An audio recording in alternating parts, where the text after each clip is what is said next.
മൂന്നാമത്തെ ടെൻസ് ആണ് എന്തെന്ന് പറയുന്നത് simple future tense. Simple future ടെൻസിന്റെ പ്രത്യേകത എന്താ?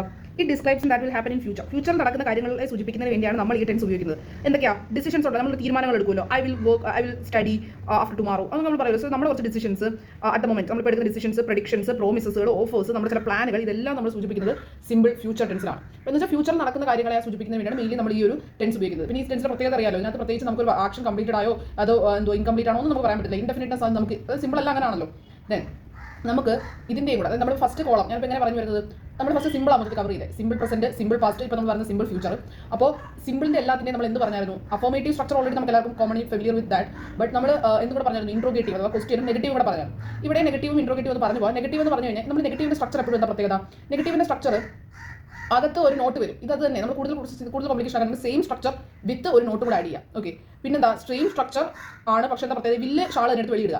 വില്ലാണ്. പിന്നെ നമ്മൾ ഇപ്പോൾ കറക്റ്റ് കാര്യം വെച്ചാൽ ഈ ഷാൾ എന്ന് പറഞ്ഞാൽ ഐയുടെയും വീടെയും കൂടെയാണ് ഷാൾ ഉപയോഗിക്കുന്നത്. ഒക്കെ വന്നാൽ നമ്മൾ വില്ലുമാണ് ഉപയോഗിക്കുന്നത്. ഇപ്പോൾ നമ്മൾ കോമൺലി ഇപ്പോൾ നമ്മൾ മോഡേൺ ഇംഗ്ലീഷിൽ നമ്മൾ ഫുള്ളും വില്ലാണ് യൂസ് ചെയ്യുന്നത്. ഷാൾ വളരെ ലിമിറ്റഡ് ആണ്. ഇപ്പം shall we go to the library, അതൊക്കെ ഷാൾ വി ബിഗാൻ, അങ്ങനെ പറയുമ്പോൾ മാത്രമേ നമ്മൾ ക്വസ്റ്റൻസ് നമ്മൾ സജഷൻസ് ഒക്കെ പറയുമ്പോൾ മാത്രമേ നമ്മൾ ഷാളിനെ ഉപയോഗിക്കാറുള്ളൂ. അപ്പം കോമൺലി നമ്മൾ വില്ലാണ് യൂസ് ചെയ്യാറ്. എന്നാലും നമ്മൾ നോക്കിക്കാം ഐയും വിയും വരുമ്പോൾ നമുക്ക് ഷാളും, ഹി ഷീ ഇറ്റ് യു ദേ വരുമ്പോൾ വില്ലും. അപ്പോൾ വില്ലിൻ്റെ യൂസ് നമ്മൾ നോക്കണേ ഷാളിൻ്റെ മാത്രം പഠിച്ചത് ഐയും വിയും വന്ന ഷാൾ. ഓക്കെ, ബാക്കി എന്തോന്നാലും വില്ല്. ഓക്കെ, അപ്പോൾ അതുകൊണ്ട് തന്നെ ഈ നെഗറ്റീവിലും ഇൻട്രോഗേറ്റീവിലും വില്ലിൻ്റെ പ്രസൻസേ ഉള്ളൂ, ഷാളിൻ്റെ പ്രസൻസ് ഇല്ല. അതായത് subject plus will plus not plus V one. Okay, നമുക്ക് ഇവിടെ വരുമ്പോഴത്തേക്കും എന്താ? Will plus subject plus V one, അത്രേ ഉള്ളൂ. കാരണം വില്ലിനെ എടുത്ത് പുറത്തിട്ടു. കാരണം വില്ലാണ് നമ്മുടെ മെയിൻ സാധനം. ഷാളിന് പറഞ്ഞല്ലോ ഇപ്പോൾ നമ്മൾ ഉപയോഗിക്കുന്നത്, ഷാളിനെ നമ്മൾ കൂടുതൽ മെയിൻ ചെയ്യണം. നമുക്ക് ഇതിന്റെ യൂസസിലോട്ട് പോകാം. നമുക്ക് എന്താ ഈ സിമ്പിൾ ഫ്യൂച്ചർ പേര് തന്നെ ഉണ്ട്, future actions that happen in future. ഫ്യൂച്ചറിൽ നടക്കാൻ പോകുന്ന ആക്ഷൻസിന് വേണ്ടിയാണ് നമ്മൾ എന്ന് പറയുന്നത് സിമ്പിൾ ഫ്യൂച്ചർ ടെൻസ് ഉപയോഗിക്കുന്നത്. ഇനി ഈ ഇതിന്റെ മെയിൻ ഒരു യൂസാണ് പറയാൻ പോകുന്നത്. ഇതാണ് ഏറ്റവും മെയിൻ ആയിട്ടുള്ള ആപ്ലിക്കേഷൻ തന്നെ പറയുന്നത്. അപ്പോൾ ഇതിന്റെ ഈ ഒരു എക്സാമ്പിൾ പറഞ്ഞപ്പോൾ നമ്മൾ ഇത് എവിടെ പറഞ്ഞതാണ്? സിമ്പിൾ പ്രസന്റ് പറഞ്ഞതാണ്. എന്ന് വെച്ച് കഴിഞ്ഞാൽ നമുക്കിപ്പോൾ രണ്ട് ആക്ഷൻസ് ഉണ്ട്, അത് കണ്ടീഷൻ വെച്ചാണ് നമ്മൾ പറയുന്നത്. അപ്പോൾ പക്ഷേ രണ്ടും നമ്മൾ ഫ്യൂച്ചറിൽ വെച്ച് പറയാൻ പാടില്ല. എന്ന് വെച്ചാൽ കണ്ടീഷൻ സെന്റൻസ് ഫോളോ ചെയ്ത് വരുന്ന കണ്ടീഷൻ വാക്കുകളുണ്ട്, കണ്ടീഷൻ വേർഡ്സ് ഉണ്ട്. ആ വേർഡ്സ് കഴിഞ്ഞ് വരുന്ന ആ ഒരു പർട്ടിക്കുലർ ക്ലോസിൽ നമ്മൾ എന്ത് യൂസ് ചെയ്യണം? സിമ്പിൾ പ്രസന്റ് യൂസ് ചെയ്യണം. അതാണ് നോക്ക്. If you will come here, if you will come here I shall help you. നീ ഇവിടെ വന്നാൽ ഞാൻ നിന്നെ സഹായിക്കാം. നമുക്ക് ഇഫ് എന്ന് പറയുന്ന എന്തുണ്ട് ഇവിടെ? കണ്ടീഷൻ വേർഡ് ഉണ്ട്. അത് കഴിഞ്ഞ് വരുന്നിട്ടുള്ള ഈ സെന്റൻസിൽ എന്ത് പാടില്ല? ഫ്യൂച്ചർ പാടില്ല. പകരം എന്ത് ഉപയോഗിക്കണം? സിമ്പിൾ പ്രസന്റ് ഉപയോഗിക്കണം. സോ അതുകൊണ്ട് തന്നെ യു എന്ന് പറയുന്നത് പ്ലൂറൽ ആണ്. സോ അതുകൊണ്ട് തന്നെ എന്ത് വേണം? പ്ലൂറൽ ആയിട്ടുള്ള വെർബായിട്ടുള്ള കം യൂസ് ചെയ്തു. സോ ഇതെങ്ങനെ മാറും? If you come here I shall help you. Okay, ഇനി നോക്കാം അടുത്ത sentence. When he will come here he will get the job. വന്നാൽ ജോലി കിട്ടും. പക്ഷേ വെൻ എന്ന് പറയുന്ന ടൈം അല്ലെങ്കിൽ കണ്ടീഷൻ പറയുന്ന വേർഡ് ഉണ്ട്. അത് കഴിഞ്ഞിട്ട് വരുന്ന ആ ഒരു ക്ലോസിൽ എന്ത് പാടില്ല? സിമ്പിൾ ഫ്യൂച്ചർ പാടില്ല. പകരം സിമ്പിൾ പ്രസന്റ് വേണം. So he will come here അല്ല, ഹി കംസ് ഹിയർ. കാരണം കംസ് വരാൻ കാരണം ഇയാൾ എന്താണ്? സിംഗുലർ ആണ്. He comes here he will get the job. So ഞാൻ എൻ്റെ റൂളാണ് എഴുതിയിരിക്കുന്നത്. In a sentence referring to future, future പറയുന്ന സെന്റൻസ് ആണ്. You simple present tense. എവിടെ സിമ്പിൾ പ്രസന്റ് യൂസ് ചെയ്യണം? For that clause. ആ clause start with a conditional or time based construction. Time based conditional വേർഡ്സോ, അതായത് ഇഫ് വരുന്ന conditional വേർഡ്സോ, time based നമുക്ക് പറയാം before after അങ്ങനെയുള്ള ടൈം ബേസ്ഡ് വേർഡ്സ് ഒക്കെ ഉണ്ടെങ്കിൽ അത് ഫോളോ ചെയ്ത് അത് കഴിഞ്ഞ് വരുന്ന ആ ഒരു ക്ലോസിൽ നമ്മൾ എന്ത് യൂസ് ചെയ്യണം? സിമ്പിൾ പ്രസന്റ് യൂസ് ചെയ്യണം. മറ്റേ ക്ലോസിൽ നമുക്ക് സിമ്പിൾ ഫ്യൂച്ചർ തന്നെ യൂസ് ചെയ്യാം.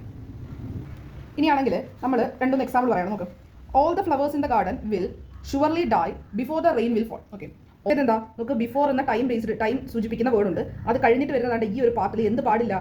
സിമ്പിൾ ഫ്യൂച്ചർ പാടില്ല. സോ കൊണ്ട് ഫോൾസ് ആക്കുക. അപ്പോൾ നമുക്ക് ഇത് എന്ത് വരും? ബാക്കി സ്ട്രക്ചർ കറക്റ്റാണ്. all the flowers in the garden will surely die before the rain falls. കാരണം ബിഫോർ കഴിഞ്ഞിട്ട് നമ്മൾ എന്ത് യൂസ് ചെയ്തു? സിമ്പിൾ പ്രസന്റ് യൂസ് ചെയ്തു. ഒരു കറക്ഷൻ നമ്മൾ എഴുതിയിട്ടുണ്ട്. ചേഞ്ച് വിൽ ഫോൾ എന്ന് പറയുന്നത് ഫോൾസിലോട്ട് മാറും. കാരണം അതെന്ത് നമ്മൾ യൂസ് ചെയ്യണം? അവിടെ കൺജക്ഷൻ ബിഫോർ ഉള്ളതുകൊണ്ട്.